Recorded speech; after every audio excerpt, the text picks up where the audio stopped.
À vous dirai-je, maman, ce qui cause mon tourment. Papa veut que je raisonne comme une grande personne. Moi je dis que les bonbons valent mieux que la raison.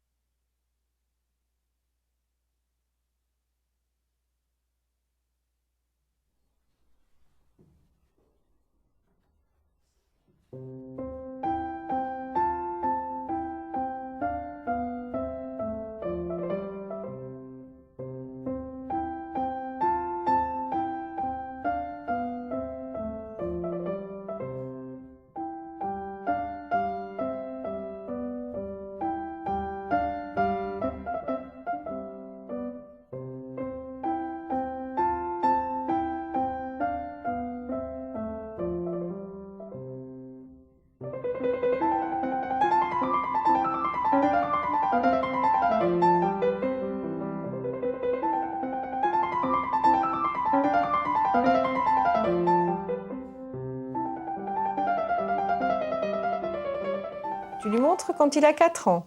Son père qui lui donne un crayon jaune, une gomme rouge. Ouais, tu peux lui montrer comme image au bébé moi. Tu lui montres encore quand il a grandi à 5 ans. L'arrivée des Allemands porte Dauphine sur le trottoir avec un ami, quand ils pleurent tous les deux. Ouais. Et puis tu lui montres à ton bébé moi à 6 ans, quand il a grandi encore. Sa mère qui lui donne un coup de bâton, l'échymose à la cuisse. Ouais. Tu lui montres une image de lui à 7 ans, pipi au lieu de pipe. Tu lui dis qu'en 1943, c'est l'année du décès de sa grand-mère et son grand-père à Auschwitz.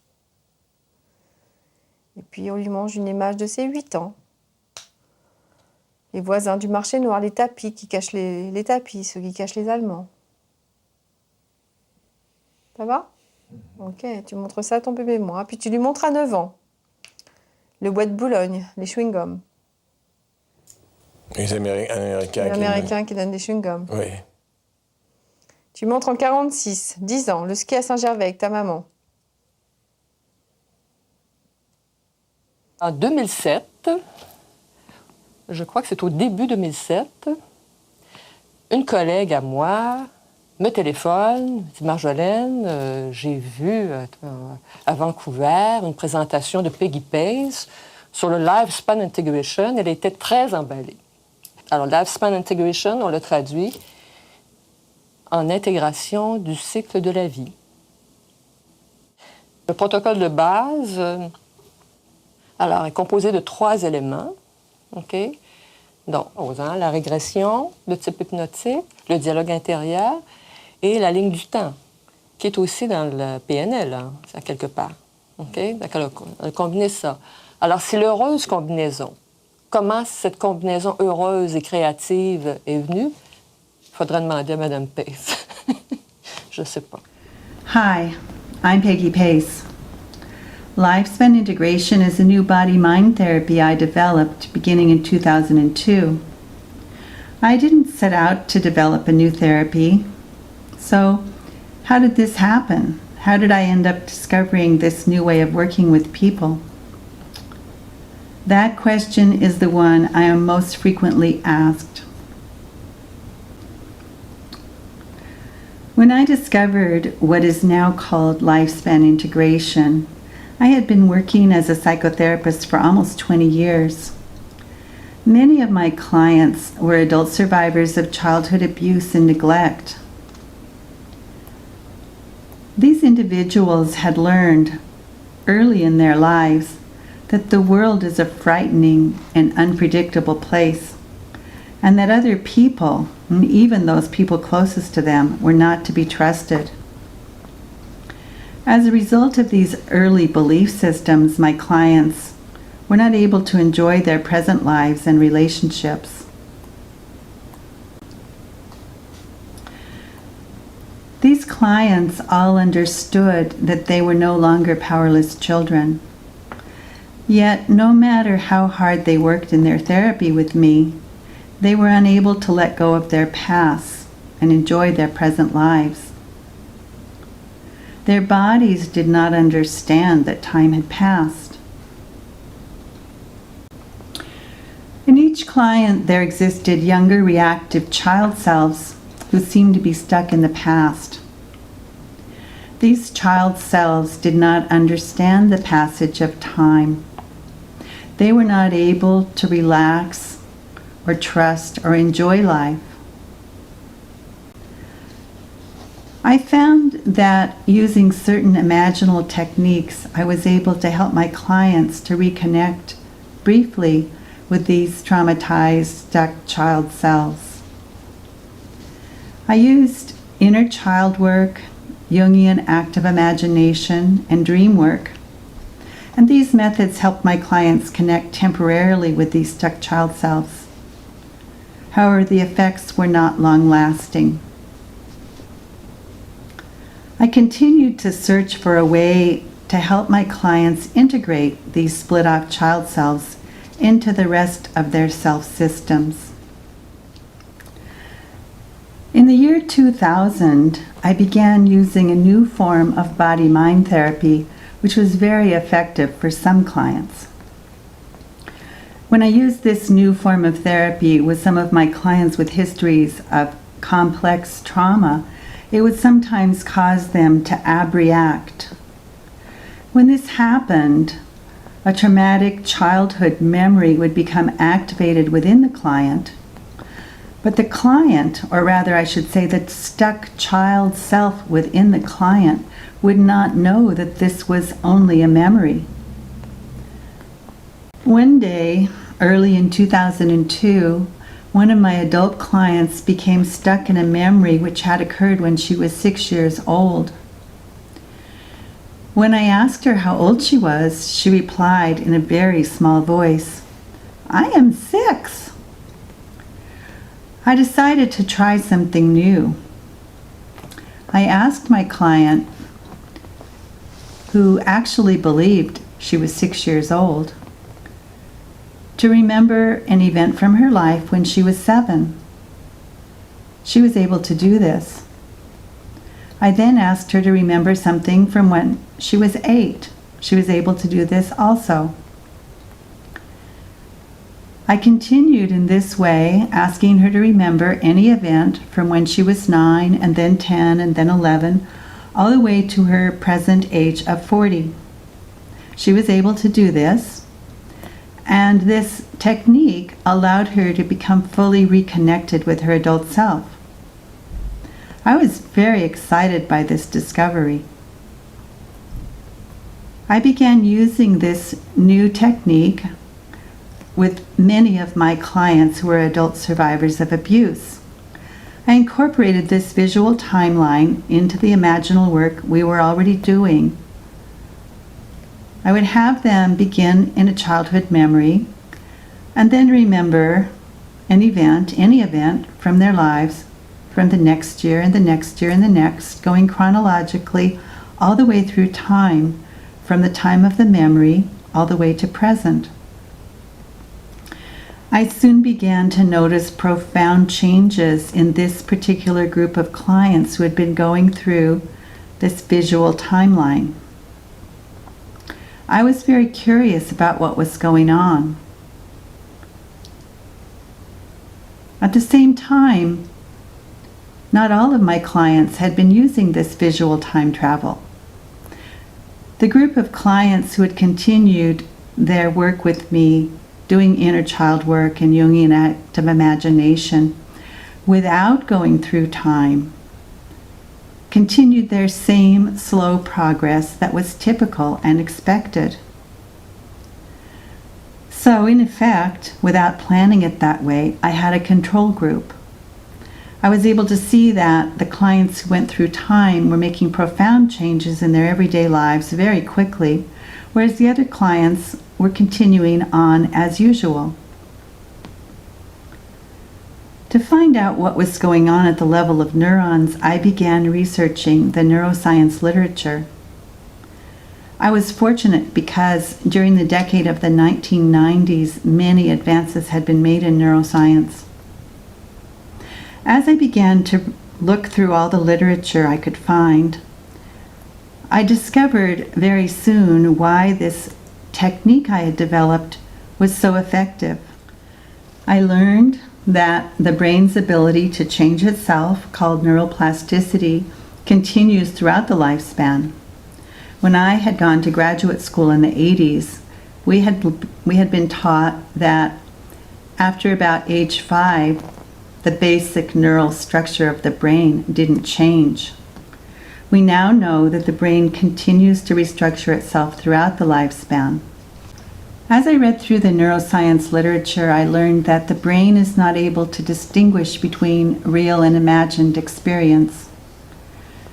Experiments done in 1995 by Pascual Leon and later repeated by others showed that the same brain areas become activated whether the subject is actually doing an activity or simply imagining doing that activity. Other important discoveries during the 90s elucidated how neural integration occurs within the developing child. Children before about age 2 live in the moment and do not understand the concept of time. Neural integration occurs through the co-construction of the child's autobiographical narrative. In order to co-construct a narrative, the child needs to be able to discuss his life and the events of his life with someone who knows his story. This autobiographical narrative helps the growing child to see and understand that he exists across time and space as a unified self. As I continued to read more about the recent discoveries in neuroscience, I began to understand why this new technique I was using was so effective. Armed with this new knowledge, I began to construct a therapy with the visual timeline of memories at its core. This therapy is now called lifespan integration. With LI, a client is able to integrate previously unintegrated material simply by reviewing in his mind chronological memories of his life from childhood through adolescence and to present time, while in the presence of a therapist who remains profoundly attuned throughout the process. Since 2002, over 2,000 therapists have been trained in lifespan integration. We have offered trainings throughout the US, in Canada, in Western Europe, and Russia. As lifespan integration becomes better known, we hope to be able to offer trainings in more regions of the US and in more countries worldwide. Puis tu montes à ton bébé moi en 64, quand ta mère risque d'être réinternée, que tu rentres à Paris. En 66, tu as 30 ans, quand tu es sur le France. En 68, la rencontre avec Miro. C'est aussi la naissance de Cécile. Un jour, j'entends parler d'une formation avec Peggy Pace, donc qui est j'y vais. Et là, je me dis, mais c'est effectivement là la solution, parce qu'elle va travailler vraiment sur l'attachement, sur notre moi nouveau-né, sur nous à la naissance. Et comment nous à la naissance, on s'inscrit, il y a un fil conducteur jusqu'à nous aujourd'hui adultes. Pour montrer le film de la vie, de sa vie à l'enfant, ou à l'état émotionnel du passé, il faut avoir une liste de souvenirs signaux. C'est-à-dire qu'on demande à la personne d'écrire des souvenirs là, pour chaque année de sa vie, à partir du premier souvenir dont elle se souvient jusqu'à maintenant. On demande que ce soit écrit de façon télégraphique, là, pour que ce ne soit pas une autobiographie. Mais parfois, il peut y avoir des blancs, des trous, c'est pas important. C'est qu'on ait un film, OK? C'est-à-dire du départ jusqu'à aujourd'hui. Alors, cette liste de souvenirs signaux, ça peut être des souvenirs neutres, positifs.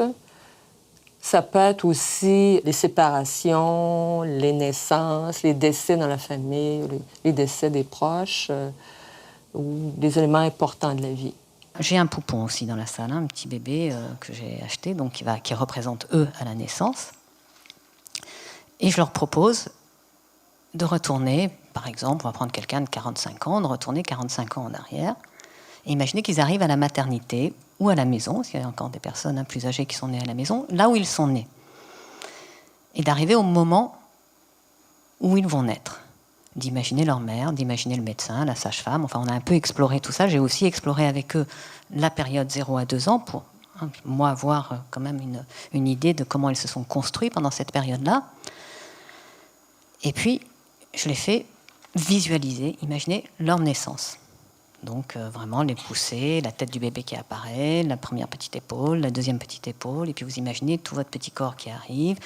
Et donc, je les accompagne, je dis ça se passe bien, c'est OK, et puis bon, jusqu'à ce que arrive le mois nouveau-né.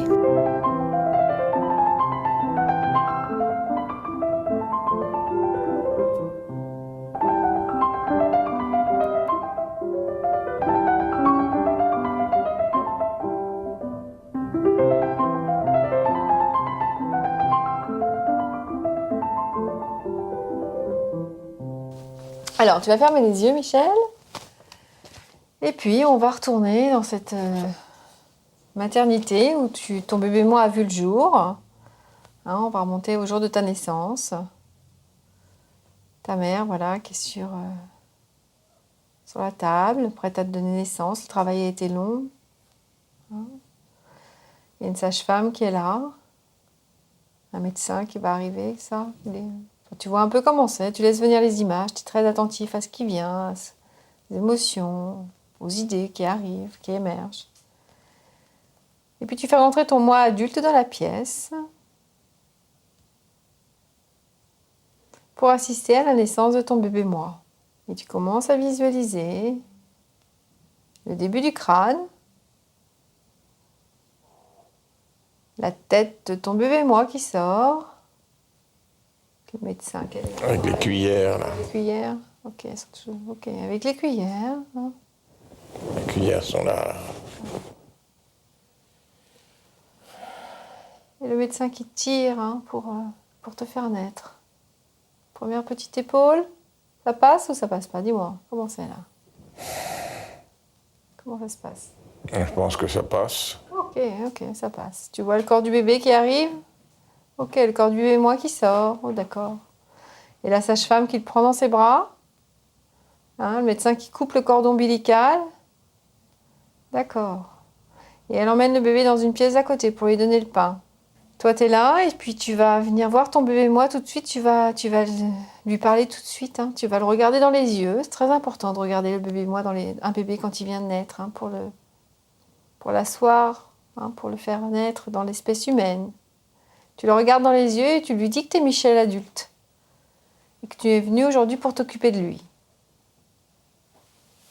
Tu caresses sa petite tête, hein, tu lui dis que ça a dû être bien dur de sortir avec cette cuillère. Tu vois comment il est, parce que ça lui fait du bien de juste lui toucher un peu le visage, hein, délicatement.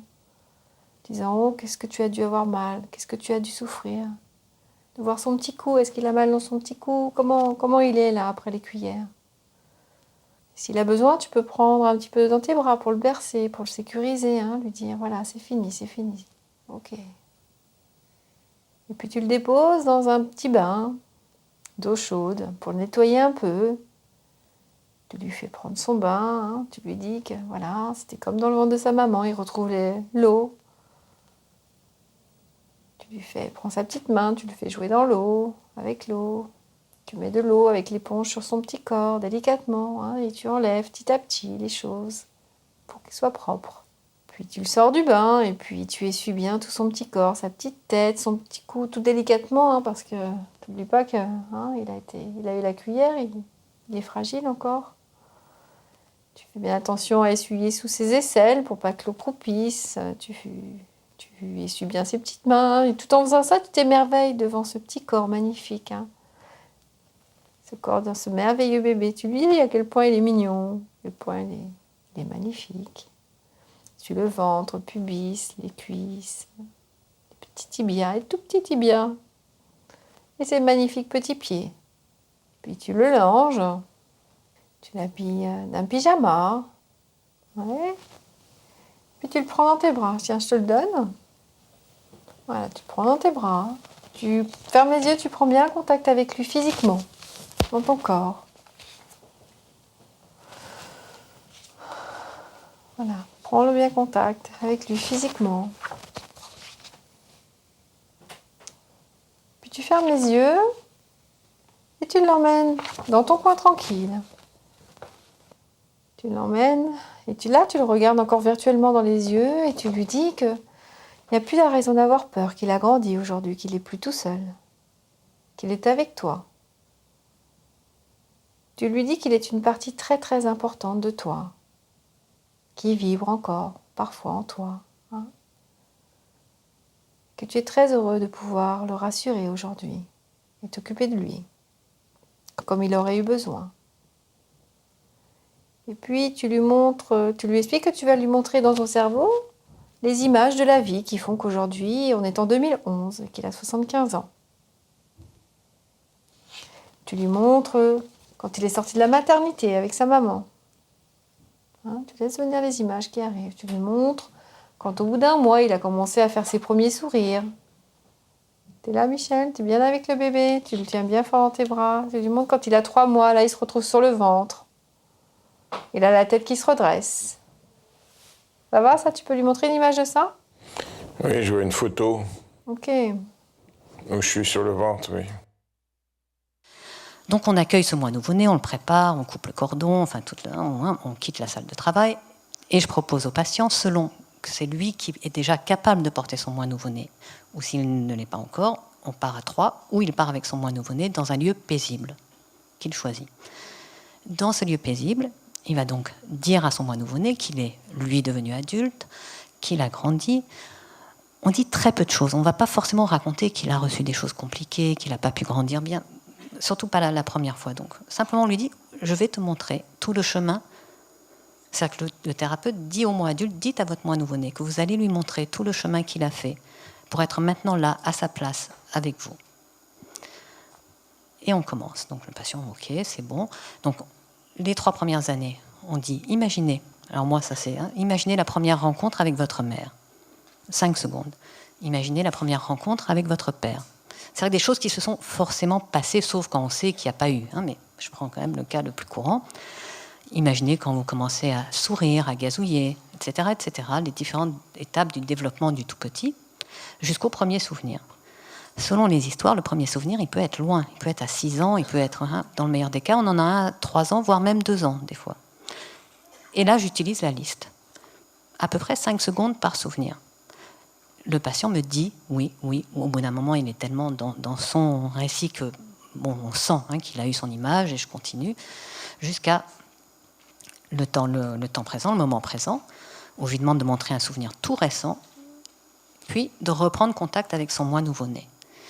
Et donc de dire à son moi nouveau-né, ben voilà, tu es arrivé là où tu es aujourd'hui, à ta place. Pour terminer, on montre, le moi adulte montre à son moi nouveau-né là où il est maintenant, c'est-à-dire sa maison, son compagnon, sa compagne quand il y en a une, ses enfants quand il y en a, son travail, ses amis, enfin tout ce qui fait sa vie aujourd'hui. Et puis on termine, là, ça c'est le premier tour, en disant, bon, ben on va faire une petite pause, tous les deux, mettez avec moi, et on recommence ça 2, 3, 4, ça dépend, fois dans la même séance. Et on voit au fil de chaque tour des modifications.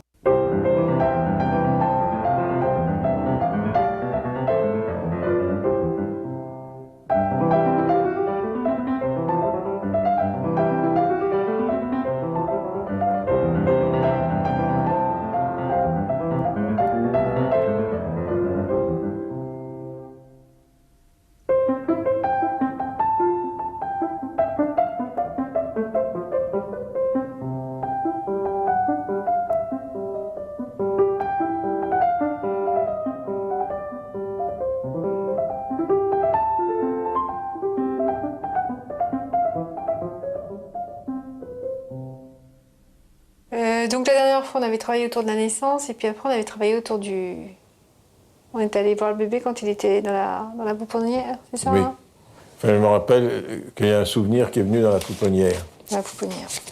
D'accord. Quand il y avait une infirmière blonde, habillée en bleu clair, qui me prenait dans ses bras pour me donner le biberon. D'accord. Un biberon. Qui me faisait un grand sourire. Ouais. D'accord. Alors t'en es où par rapport à ça? Pour moi, quand j'en ai parlé, par exemple, à des amis Ouais. l'autre fois, j'avais une émotion qui remontait. Ah oui? Ah oui? Oui, j'étais très ému en parlant, oui. Ouais. Souvent, on me demandait ce que faisait le lifespan, et Ouais. je dis voilà le souvenir que j'ai trouvé. Ouais. Parce que Pour du moi, coup, ça fait quoi pour toi? Ça change quoi? D'avoir cette image qui est venue? ben, c'est rassurant. Ouais. Au lieu d'être dans le vide, tu vois, que je vois que je suis pas dans le vide. D'accord. Ma mère m'a laissé, mais on s'occupe de moi, il y a quelqu'un. Enfin, ça... Alors que cette pouponnière, je pouvais me voir que des lits avec des enfants qui crient, qui pleurent, ou qui D'accord. sont en train de dormir, mais là, je vois qu'on s'occupe de moi. D'accord. Et du coup, dans ta vie, est-ce que tu as pu sentir que tu étais plus rassurée ou pas? Dans ta vraie vie, tous les jours, est-ce que tu as des idées qui ont changé Pas vraiment. Non, hein? Non. Bon, bah, on va y retourner à la pouponnière. D'accord? On va y retourner. Ok. Tu fais rentrer ton moi adulte dans la pièce pour t'occuper de ton bébé moi. Et puis tu me fais rentrer moi aussi, je vais rentrer aujourd'hui. Comme il y a beaucoup d'insécurité chez toi, on va essayer de travailler ça. Je vais m'occuper du bébé moi. Et tu lui montres une image de toi, justement, quand ta mère s'en va de la maternité, que tu es à la pouponnière. Tu lui montres une image d'elle qui vient te chercher quelques semaines après, quelques jours après, pour t'emmener dans la maison. Tu peux lui montrer ça? Ça Oui. va? Oui. Et puis tu lui montres quand il a à peu près 1 mois et demi, qu'il fait ses premiers sourires. Ouais? Tu lui montres quand il a 6 mois, qu'il mange des anneaux en bois, il a mal aux dents, il mange ses petits poings, il est allongé, il mange ses petits pieds. Tu lui montres quand il a 8 mois et qu'il est assis, qu'il joue, qu'il peut avoir ses premiers éclats de rire. Tu peux lui montrer ça, ça va? Il y a des images qui viennent, Michel? Ou pas? Je me suis vu assis dans une chaise. D'accord, ok. C'est une chaise Ouais. d'enfant, là, en Ok. hauteur. Tout va bien sur cette chaise? Ah oui, je suis bien. D'accord. Tu lui montres quand t'as 1 an, quand t'as su marcher. Toi, toute la puissance que t'as dû sentir dans tes jambes. Je suis dans un parc. Ok. Tu lui montres vers 18 mois, quand t'as eu ton anesthésie avec un masque à éther, l'odeur de l'éther. Tu lui montres cette image-là? Tu l'as? Ouais? Tu lui montres quand t'as eu 2 ans. C'est le moment où ton père te reconnaît. T'appelles Kahn. Michel Kahn. J'ai pas 2 ans. Hein, quand T'as pas 2 ans? Non, c'est en 39. D'accord. Tu lui montres quand t'as 4 ans, ton père te donne un crayon jaune. Tu lui montres quand t'as 5 ans, l'arrivée des Allemands, porte Dauphine. T'as les images de ça? À 9 ans, les cloches qui sonnent, c'est la joie. Ouais. À 10 ans, le ski à Saint-Gervais avec maman. Ouais. T'es bien en contact avec le bébé qui est dans mes bras, tu lui montres à 11 ans le ski à Valberg avec ta mère. À 12 ans, le voisin qui gifle ta mère. Tu lui montres en 89, le voyage au Tibet. Ouais. En 92, l'exposition universelle de Séville. En 95, tu es élu président de la FFDP. Et puis tu lui montres un souvenir tout récent de 2011. Ouais. Et puis tu me vois lui parler, lui dire que voilà, Michel dans son cerveau lui a montré toutes les images qui font qu'aujourd'hui il a grandi. Qu'il est plus tout seul. Qu'il est plus laissé pour compte dans un coin. Tu l'emmènes dans ta maison, Michel. Tu lui emmènes, tu lui montres tout l'endroit où tu vis. Tu lui présentes Anne, tes enfants, tes petits-enfants. Ouais? Voilà, et tu lui parles un peu de tes projets. Tu parles à ton bébé, moi. Tu lui dis où tu en es aujourd'hui, en 2011. Il n'y a plus de raisons de se sentir seul, abandonné.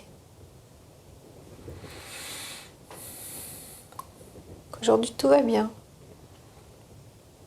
Puis tu dis qu'on va faire une petite pause et qu'on va revenir le voir.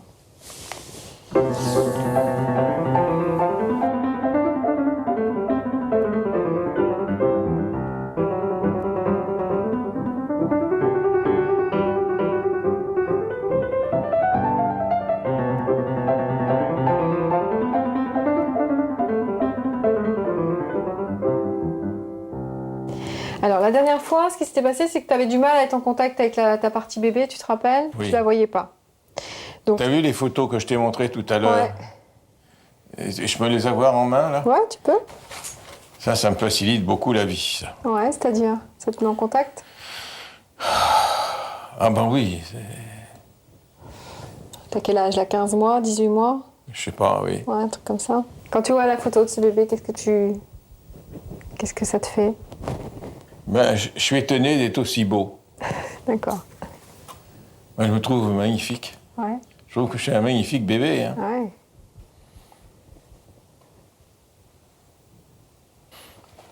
Ça, c'est une autre photo où je suis avec mon père.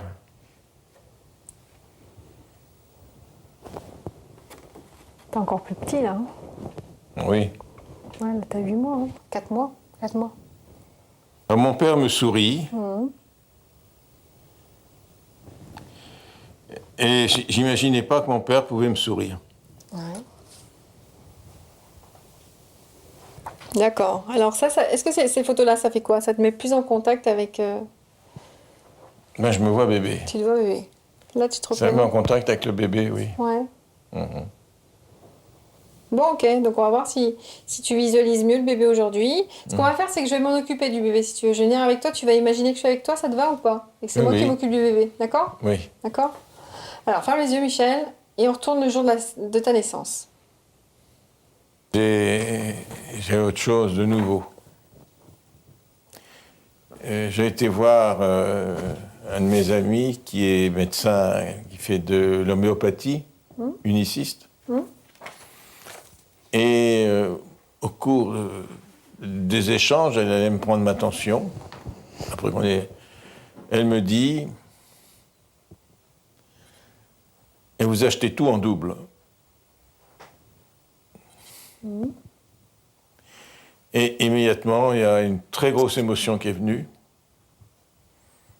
Et en effet, j'achète tout en double et c'est toute une affaire. Ma femme m'en parle tout le temps. Enfin. Et alors, quand j'étais là-bas,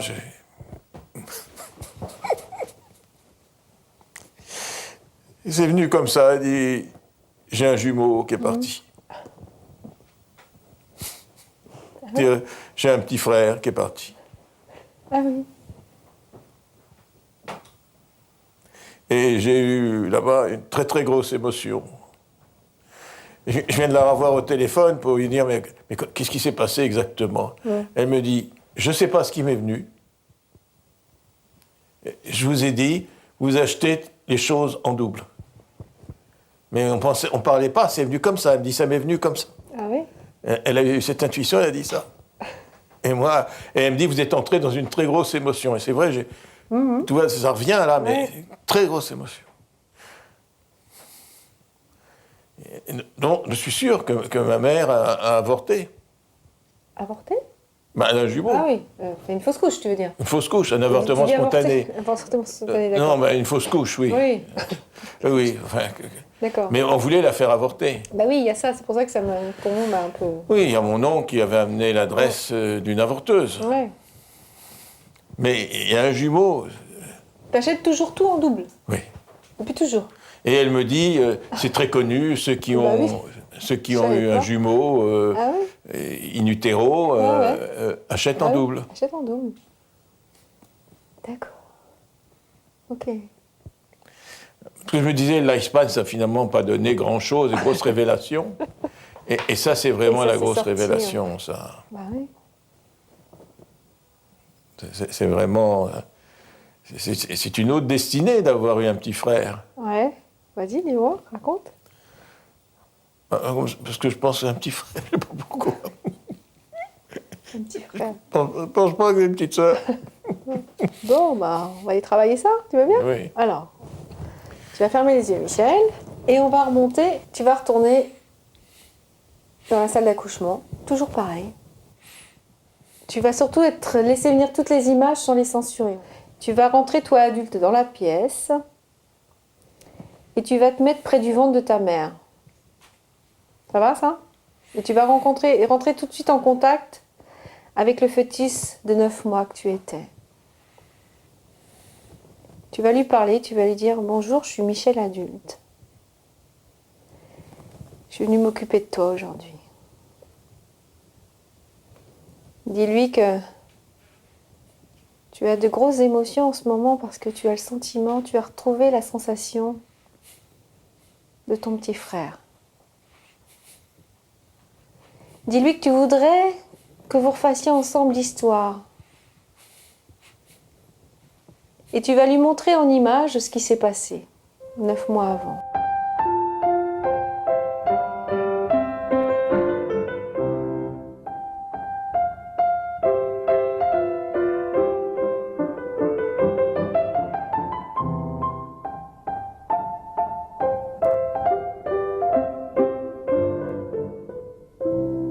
Ben, j'ai vu l'autre jour un film sur Jean-Jacques Goldman, et où il chantait pratiquement ses meilleures chansons. Et il y a une chanson qui m'a vraiment ému beaucoup, c'est « Elle a fait un bébé toute seule ». D'accord. Donc là, ce qui s'est passé, c'est qu'en écoutant cette chanson-là, d'un seul coup, tu as eu une grosse émotion. Ben, j'ai réalisé ce qui s'était passé pour ma mère. T'as réalisé. Oui, vraiment ressenti son angoisse, sa détresse, puis sa détermination. Puisque quand je suis venu au monde, quand même, on lui a apporté l'adresse d'une avorteuse. Ouais. Mon oncle lui a apporté une adresse d'avorteuse, et qu'elle, elle a dit non, je n'avorterai pas. D'accord. Donc à ce moment-là, elle se retrouvait seule, puisque les personnes, mon père et mon oncle lui disaient il faut avorter. Donc elle a vraiment fait un bébé toute seule. C'est-à-dire qu'avec tes 29 ans de psychanalyse, tu n'avais jamais touché ça avant, c'est ça? Cette façon-là? non, j'avais pensé, non. Jamais pensé. J'avais jamais pensé en ces termes-là. D'accord. Tu vois, j'étais plus frappé par le fait que mon père ne m'avait pas reconnu à la naissance. Ouais. Et qu'il m'avait reconnu juste avant de partir à la guerre, 4 ans après. Mais l'histoire de ma mère qui fait un bébé toute seule, ça, c'est une décision qu'elle a prise. Oui. En quelle année, tu peux le dire? Ben, en 1936. 36, 35? Ben oui, en 35. Ouais. Oui, parce que je suis né le 9 janvier 36, donc c'est en 1935. C'est-à-dire qu'en l'Espagne, ce qu'on se rend compte souvent, hein, c'est souvent ce que disent les gens, c'est qu'on se rend compte que les drames, en termes de temps de vie, c'est pas si... En termes de temps. Oui, c'est très peu. C'est très peu. Oui. Tu vois, c'est ça que ça permet au positif, en tout cas à la vie, de reprendre plus de place, quoi. C'est-à-dire que les drames, ça me nuise, parce que... Ben oui. En fait, c'est pas tant... Il y a plein d'autres choses à côté, quoi. Non, j'ai été étonné que ma vie aille si vite. Si vite. Ah oui, je me suis dit, ça y est, je rencontre Anne, tu vois, ça c'était grand moment. Ça coule. Ouais. Ben, c'est-à-dire que si je fais un peu un bilan de tous ces... Il y a d'une part cette idée que j'avais un jumeau, qui était avec beaucoup d'émotion à ce moment-là, mais qui n'est pas arrivé pendant les séances, c'est pas arrivé ici, hein, c'est arrivé chez une amie qui me dit comme ça, mais quand on a eu un jumeau, on achète tout par deux. Et à ce moment-là, comme j'achète tout par deux, ça m'a fait une émotion très forte. Il y a eu le souvenir, quand j'avais fait une tentative de suicide, vouloir aller me jeter dans le lac du Bois de Boulogne, et je sais très bien que ça, c'est à l'âge de 13 ans et demi. Et puis il y a eu cette grande émotion en écoutant la chanson de Jean-Jacques Goldman, Elle a fait un bébé toute seule, que je connaissais, que j'avais toujours aimé, mais que j'avais jamais entendu avec autant d'émotion. En fait, je prenais conscience que j'avais été un bébé sans papa. Il y avait un bébé tout seul, sans papa. J'avais une maman, mais pas de papa. Ça, je le savais, parce qu'il y avait l'histoire du papa de Simon, qui avait toujours le conte de Guy de Maupassant. Ah oui? L'histoire d'un enfant qui n'a pas de papa. Et qui en trouve un. Mais ça, c'était un conte qui m'avait beaucoup bouleversé. C'est un peu un conte de Noël. Mais le lifespan, ça m'a apaisé. Ouais. Ça m'a surtout donné l'idée de la valeur que j'avais, et que j'avais de la valeur. C'est une idée que j'avais pas du tout. J'étais toujours au milieu de mes insuffisances, de mes difficultés lointaines, mais l'idée de ma valeur, elle a beaucoup augmenté avec le lifespan. Et puis je me rends compte comment, à mon âge, avec l'expérience que j'avais, puisque j'avais fait mes réalisations, j'avais vraiment de la valeur. Donc avec plus de sûreté. Les critiques que j'ai vues, ou les échecs et tout ça, me masquaient la réalité. J'ai eu très peu d'échecs pour beaucoup de réussites. Mais ça n'a jamais été douloureux, ça n'a jamais été... j'ai jamais connu ce que j'avais ressenti dans le MDR. J'ai vraiment ressenti des émotions bouleversantes. Ça a plutôt été des prises de conscience qui sont venues, et la plupart en dehors des séances. Ouais, parce que le travail continue, tu vois. Je m'en suis rendu compte. Ouais, Le travail continue vraiment. Et tu vois, donc, ce qu'on construit dans la première année de vie, c'est la confiance en soi, l'estime de soi et la confiance en soi, hein, dans le regard dans l'environnement adapté. Et c'est ça qu'on répare en lifespan. C'est que s'il y a eu un environnement qui n'a pas été, qui n'a pas fait son boulot complètement pour des raisons X, en lifespan, on va réparer ça pour justement redonner la confiance et l'estime de soi, qui sont les piliers de la vie. Donc tu vois, c'est exactement ça. Ce qui s'est passé, c'est exactement ça. Mais ce qui est vraiment étonnant, c'est des souvenirs que j'avais oubliés complètement et qui étaient vraiment très importants. Toutes ces prises de conscience, c'est des choses très importantes dans mon histoire, ce n'est pas des détails. Une histoire de jumeaux. Puis, vraiment, n'avoir jamais pensé à ma tentative de suicide, c'est vraiment incroyable. Non, l'histoire du bébé toute seule, ça m'a vraiment beaucoup bouleversé quand j'écoutais la chanson. Parce que peut-être je me suis mis à la place du bébé. Oui, alors raconte-nous le bébé. Ben là, le bébé, il a besoin, faut vraiment qu'il ait envie de vivre. Hein. Et c'est à lui d'avoir envie de vivre parce qu'en fait, on ne l'attend pas, le moins qu'on puisse dire. Ma mère, elle me veut, mais en dehors, je ne suis pas attendu. Donc, il faut trouver en soi la force de vouloir vivre et de vouloir exister. J'ai bien aimé cette expérience. Je te remercie.